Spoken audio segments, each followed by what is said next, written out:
Olá pessoal, bom dia! Sou Vânia Lúcia de Souza, ginecologista e mastologista em Curvelo. O Outubro Rosa é um mês de conscientização e prevenção do câncer de mama, mas o maior objetivo é fazer com que as mulheres tirem um tempo para si mesmas, façam todos os seus exames de rotina. Mas afinal, o que é o câncer? Essa palavra tão temida, o câncer nada mais é do que uma proliferação anormal das células com tendência a se espalhar pelo corpo. Por exemplo, quando nos machucamos, as células reparam aquele dano e param o crescimento. As células do câncer não, elas continuam esse crescimento desordenado, algumas caem na corrente sanguínea e se alojam em outros órgãos, onde vão crescer o que chamamos de metástases. Por que acontece essa proliferação desordenada? As células que um dia foram normais sofrem alterações do seu DNA e perdem esse controle. Portanto, o câncer é uma alteração genética. Não vamos confundir aqui os termos genético e hereditário. Hereditário são as alterações genéticas que herdamos dos nossos pais. Somente 5 a 10% dos cânceres de mama são hereditários. A maioria das pessoas não tem nenhuma parente com câncer e o fator ambiental, então, é o mais importante. Agora que já falamos um pouco sobre o câncer, vamos falar mais especificamente sobre o câncer de mama. Ele é o segundo câncer em frequência das mulheres, mas é o de maior mortalidade. Temos no Brasil cerca de 66 mil casos novos por ano. Mas como podemos evitar o câncer de mama? 5 a 10% dos cânceres de mama são hereditários. São mulheres que têm uma história familiar positiva forte, principalmente parentes de primeiro grau, com câncer antes dos 50 anos. Estas são encaminhadas para fazer os testes genéticos.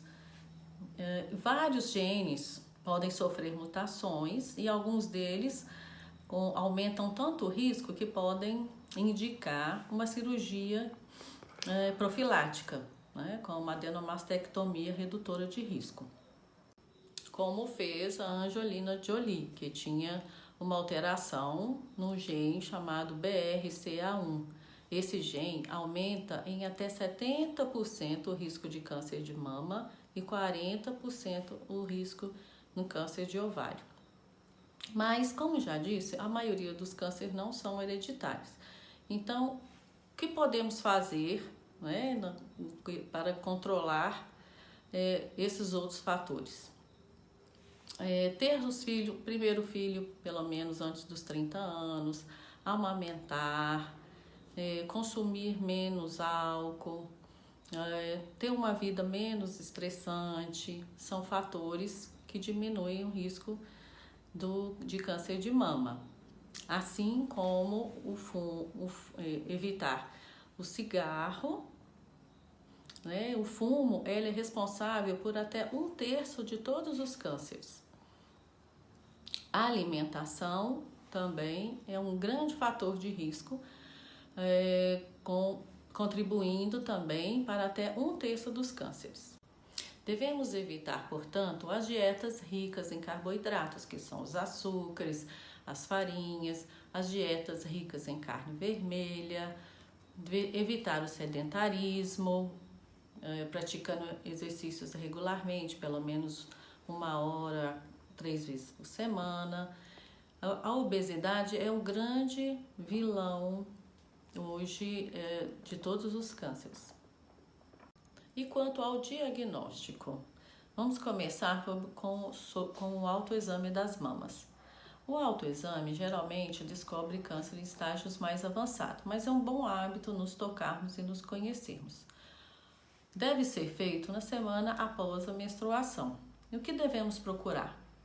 Devemos procurar por nódulos, alterações na pele, como edema, retração, vermelhidão, alteração nos mamilos, como inversão dos mamilos, alguma secreção à expressão, alteração na região das axilas, O exame físico realizado por especialista descobre cerca de 60% dos casos. E a mamografia? A mamografia descobre cerca de 80% dos casos e diminui em 35% a mortalidade do câncer de mama. A recomendação formal é que seja feita anual a partir dos 40 anos, pois sabemos que 30% dos cânceres ocorrem em mulheres com menos de 50 anos. O ultrassom é um exame complementar à mamografia, ajudando muito naquelas mamas densas e nas pacientes jovens. A ressonância magnética é um excelente exame, mas tem algumas limitações, o custo e o tempo gasto para fazer o exame. Esse rastreio deve ser individualizado de acordo com o grupo de risco que a paciente se encaixa. O câncer de mama não é uma doença única, ela tem várias nuances, diversos tipos de tumores, graus e receptores a serem pesquisados. Essas características biológicas definem o tratamento que é individualizado. O tratamento se divide em local e sistêmico.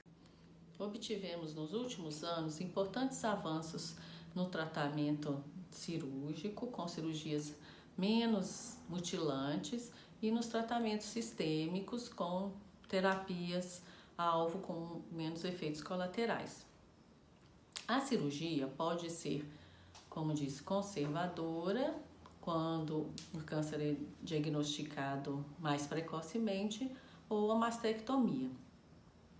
A radioterapia também faz parte do tratamento local e destroem as células que, porventura, tenham ficado para trás.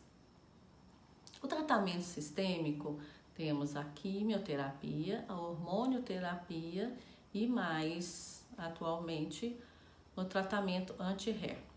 A quimioterapia é uma combinação de drogas especializadas em combater essas células que se reproduzem rapidamente. Mas no nosso corpo existem outras células que também se reproduzem rapidamente, como as da pele, o folículo piloso, as mucosas, a medula. Daí os efeitos colaterais temidos, como perda dos pelos, escurecimento da pele, anemias e a queda da imunidade, que pode levar à morte. A hormonioterapia é realizada nas pacientes cujos tumores exibem os receptores hormonais. E a terapia anti-HER também naquelas cerca de 20% dos tumores que exibem essa proteína que causa uma proliferação acentuada. Com a detecção precoce, temos uma taxa de cura de mais de 95%, então ela salva vidas. Além disso, temos que ter uma atitude positiva em relação ao câncer e à doença, porque existe muita vida depois do câncer. Neste Outubro Rosa, nós da Sociedade Brasileira de Mastologia queremos convidar você para celebrar a vida. Por isso, lançamos o movimento Quanto Antes Melhor. Queremos chamar a atenção para a importância da mudança do seu estilo de vida em prol da sua saúde. Atividade física, quanto antes melhor. O exercício regular é fundamental para evitar várias doenças. Uma alimentação equilibrada, quanto antes melhor. Alimentos saudáveis são a base para melhor qualidade de vida. O acompanhamento com um mastologista, quanto antes melhor. Consultas médicas periódicas são importantes para a saúde das suas mamas. Realizar mamografia, quanto antes melhor. Para você, com 40 anos ou mais, recomendamos a mamografia anualmente. Com esses novos hábitos, você diminui as chances de desenvolvimento do câncer de mama. E para você que está em tratamento, lembre-se, há muita vida após o câncer. Cuide-se. Tenha certeza de que estamos ao seu lado. Celebre a vida, quanto antes melhor.